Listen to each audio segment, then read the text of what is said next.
સુરતના કતારગામની HVK international private limited નામની diamond કંપનીમાં રત્ન કલાકારોના ભાવ વધારાના માંગને લઈ આજે ત્રીજા દિવસે પણ હડતાળ પર છે. રત્ન કલાકારોની હડતાળના પગલે ડેપ્યુટી લેબર કમિશનની મધ્યસ્થીમાં સંચાલકો સાથે બેઠક મળી હતી, પરંતુ સંચાલકોએ અક્કડ વલણના પગલે ભાવ વધારાના મુદ્દે કોઈ નિર્ણય નહીં લેવામાં આવતા હડતાળ ત્રીજા દિવસે પણ યથાવત રહેવાની સાથે લેબર વિભાગ દ્વારા કંપનીએ નોટિસ પણ ફટકારવામાં આવી છે.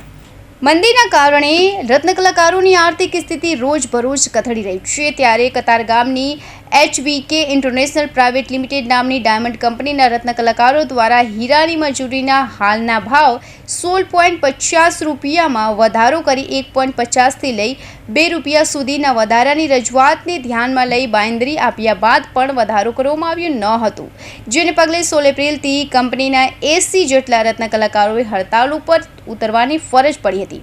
રત્ન કલાકારોની હડતાળને લેબર વિભાગ દ્વારા ગંભીરતાથી લઈ રત્ન કલાકારોની મુલાકાત લેવા ઉપરાંત કંપનીની પણ મુલાકાત લીધી હતી, જે અંતર્ગત ડેપ્યુટી લેબર કમિશનરની મધ્યસ્થિતામાં હડતાળ કરનાર રત્ન કલાકારો, ડાયમંડ વર્કર યુનિયન અને કંપની સામે મધ્યસ્થી કરી બેઠકનું આયોજન કર્યું હતું, પરંતુ કંપનીના સંચાલકો દ્વારા ભાવ વધારા બાબતે કડક વલણ આપવાનું હતું. ડેપ્યુટી કમિશનરની મધ્યસ્થીમાં મળેલી બેઠક પડી ભાંગી હતી અને કોઈ નિરાકરણ નહીં આવતા આજે ત્રીજા દિવસે પણ હડતાળ યથાવત રહેવા પામી હતી. જો કે મહત્વની બાબત એ છે કે બેઠકમાં સંચાલકોએ અકળ વલણ તો દાખવ્યું હતું, પરંતુ લેબર વિભાગે લઘુત્તમ વેતન, બોનસ ચૂકવણી, ગ્રેજ્યુટી વગેરેની ચૂકવણીના રેકોર્ડ્સ રજૂ નહીં કર્યા હોવાથી નોટિસ ફટકારી છે. HVK ઇન્ટરનેશનલ ડાયમંડ કંપની જે કતારગામની ખાતે આવેલ છે, ત્યાંના 80 જેટલા રત્ન કલાકારો હડતાલ ઉપર હતા. આજે હડતાલનો ત્રીજો કે ચોથો દિવસ છે, પરંતુ માલિકો દ્વારા અમે માલિકોને સમજાવવાનો પ્રયત્ન કર્યો હતો કે રત્ન કલાકારોની કોઈ મોટી એવી માંગણી નથી કે કંપની ઉપર આર્થિક બોજો ઉપસ્થિત થાય.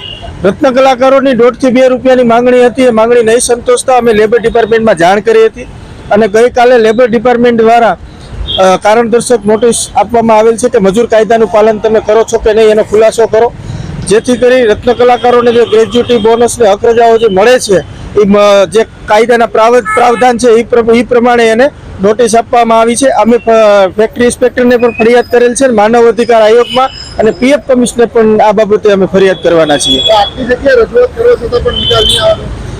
તો અમે કોર્ટમાં જશું અને કંપનીને કોર્ટમાં જસડી જશું.